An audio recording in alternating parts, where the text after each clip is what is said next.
حج کرنا فرض ہے، اس میں اگرچہ 10-12 لاکھ بھی لگے، اس کی بجائے کسی کے ساتھ تعاون کرنا، کسی کے گھر میں آٹا پہنچا دینا، کسی غریب کے بچے کے لیے علاج کا انتظام کرنا، یہ نفلی کام ہے، تو فرض کو نفل کی وجہ سے نہیں چھوڑ سکتے۔ دوسری بات یہ ہے کہ شریعت نے ہمیں یہ تو کہا کہ آپ نے حج ادا کرنا ہے، ساتھ یہ بھی کہا کہ فرضی حقوق کے ساتھ ساتھ اپنے ان لوگوں کو بھی اپنے مالوں کے حصے میں شامل رکھنا ہے۔ تو جو لوگ حج ادا کرتے ہیں، قربانی کرتے ہیں، وہ زکوٰۃ کی صورت میں بھی ان لوگوں کے ساتھ آلریڈی تعاون کر رہے ہیں۔ اور دوسرا یہ ہے کہ قربانی کی صورت میں بھی غرباء کے ساتھ تعاون ہو رہا ہوتا ہے، قربانی کا گوشت غرباء کے گھر میں ہی جاتا ہے، ان کے چولہے کا، ان کی روزی روٹی کا انتظام ہوتا ہے۔ دوسری بات میں عرض کرنا چاہوں گا کہ جس طرح ہمیں یہ فکر فوراً لائق ہوتی ہے، جی آپ نے 60-70 ہزار کا ایک بکرا ذبح کر دیا، یہ کسی غریب کے گھر میں دے دیتے، تو ہمیں یہی فکر ایک آئی فون لیتے ہوئے بھی ہونی چاہیے کہ میرے غریب خاندان میں غریب لوگ اس وقت فقر و افلاس کے اندر مبتلا ہیں، اور میں 1.5 لاکھ کا آئی فون لے رہا ہوں، میں بڑے بڑے لیپ ٹاپ لے رہا ہوں، اور میں بڑی بڑی پکنکیں منا رہا ہوں، اور میں بڑی بڑی پارٹیاں ہوٹلوں کے اوپر جا کے کھا رہا ہوں، کر رہا ہوں، تو اس وقت بھی مجھے اس وقت بھی فکر ہونا چاہیے جب میں BMW اور GLI اور XLI اور لینڈ کروزر اور بڑی بڑی گاڑیاں لے رہا ہوتا ہوں، اس وقت مجھے فکر ہونا چاہیے کہ میرے لیے یہ گاڑی لینا درست ہے یا نہیں۔ پڑوس میں میرا غریب مسافر بھائی وہ پیدل چلنے پہ مجبور ہے، اس کے جوتے بھی نہیں ہیں، تو اس وقت مجھے اور آپ کو یہ فکر نہیں ہوتی۔ اگر قربانی کے موقع پر، حج کے موقع پر ہوتی ہے، اس کا مطلب ہے اس کے پیچھے اس غریب کے ساتھ تعاون نہیں ہے، بلکہ اسلام دشمنی ہے، دین بیزاری ہے۔ جزاک اللہ مفتی صاحب، بڑی تفصیل سے آپ نے سمجھایا۔ اچھا مفتی صاحب، یہ بھی ہے کہ جیسے ابھی ہم نے بات کی کہ جو ذی الحجہ کا مہینہ ہے اس میں حج بھی پرفارم کیا جاتا ہے اور اس میں قربانی بھی ادا کی جاتی ہے، تو جیسے حج کے بارے میں ہم پڑھتے ہیں کہ حج تو زندگی میں ایک دفعہ فرض ہے، تو کیا قربانی کے بارے میں بھی ایسا ہے کہ جیسے ہمارے یہاں عموماً یہ معاشرے میں مشہور ہے کہ میکسیمم جو ہے وہ 7 قربانیاں آپ کر سکتے ہیں، اور ضمناً یہ بھی بتا دیں کہ ہمارے یہاں تو یہ بھی نظریہ ہوتا ہے کہ فرض کریں جو ہے وہ میرے اوپر قربانی فرض ہے تو میں نام دے دیتا ہوں یہ میرے مرحوم دادا کی طرف سے قربانی ہے، تو کائنڈلی یہ جو ہم کسی کی طرف قربانی کو منسوب کرتے ہیں وہ زندہ بھی ہو سکتا ہے اور فوت شدگان بھی ہو سکتے ہیں، تو کائنڈلی یہ بھی فرما دیں کہ یہ کیا قربانی 7 دفعہ ہی میکسیمم کرنی چاہیے یا دوسروں کی طرف سے ادا کرنا، اس کی کیا حیثیت ہے؟ جی، جس طرح جب تک بندہ زندہ موجود ہے، سلامت ہے، اس کے اوپر نماز ادا کرنا پوری زندگی فرض ہے۔ جب تک بندے کے پاس مالی استطاعت موجود ہے، صاحب نصاب ہے، صاحب حیثیت ہے، جب تک زندہ ہے، ہر سال قربانی کرنا ہر سال اس کے لیے زکوٰۃ دینا فرض ہے، قربانی بھی فرض ہے۔ معاشرے کے اندر یہ جو ایک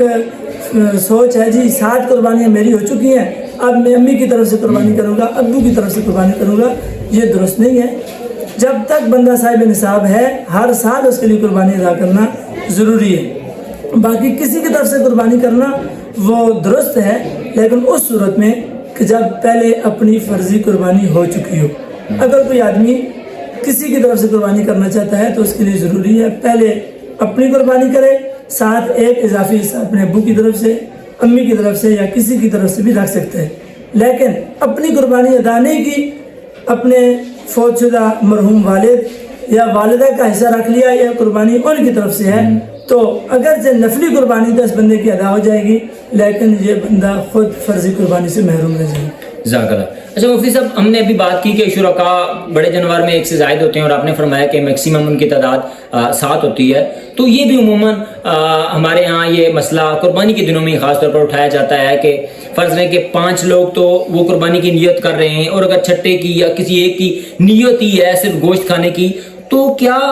ہم نے تو یہی سنا ہے کہ باقی لوگوں کی قربانی پر بھی اس کا فرق پڑتا ہے اور باقیوں کی قربانی بھی خراب ہوتی ہے، تو کیا کسی ایک شریک کی اس طرح کی نیت کرنے کی وجہ سے بھی باقیوں کی قربانی پر کوئی فرق پڑتا ہے؟ جی ہاں، بالکل پڑتا ہے۔ کیوں؟ اس لیے کہ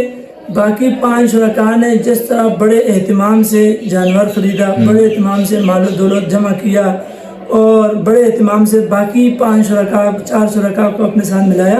تو اس شریک کو بھی ملانے میں انہوں نے احتیاط کرنی چاہیے۔ اللہ، اب انہوں نے بے احتیاطی کی ہے، اس بے احتیاطی کی وجہ سے خود اپنی قربانی سے بھی حد ہو بیٹھے۔ جزاک اللہ۔ مفتی صاحب یہ بھی فرما دیں کہ ہمارے یہاں جو ہے وہ جانوروں کا ریٹ خاص طور پر قربانی کے دنوں میں بہت ہائی ہو جاتا ہے، یعنی اگر عموماً ویسے اگر 40,000 روپیہ من ہے تو قربانی کے دنوں میں 50,000 55,000 روپیہ فی من تک چلا جاتا ہے، اور یہ بڑھتا ہی جاتا ہے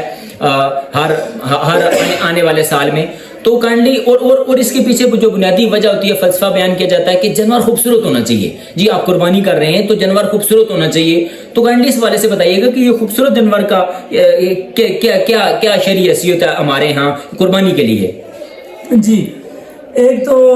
اس میں یہ عرض کرنا چاہوں گا کہ قربانی ہے ایک اصل قربانی, اس کے لیے تو شرائط کا موجود ہونا ضروری ہے. جانور ہے بڑا 2 سال کا ہے, اس کے اندر کسی طرح کا کوئی عیب اور خامی موجود نہیں ہے, قربانی درست ہوگی. یہ ہے اصل قربانی اور اصل وجوب. باقی قربانی کا جانور خوبصورت ہونا,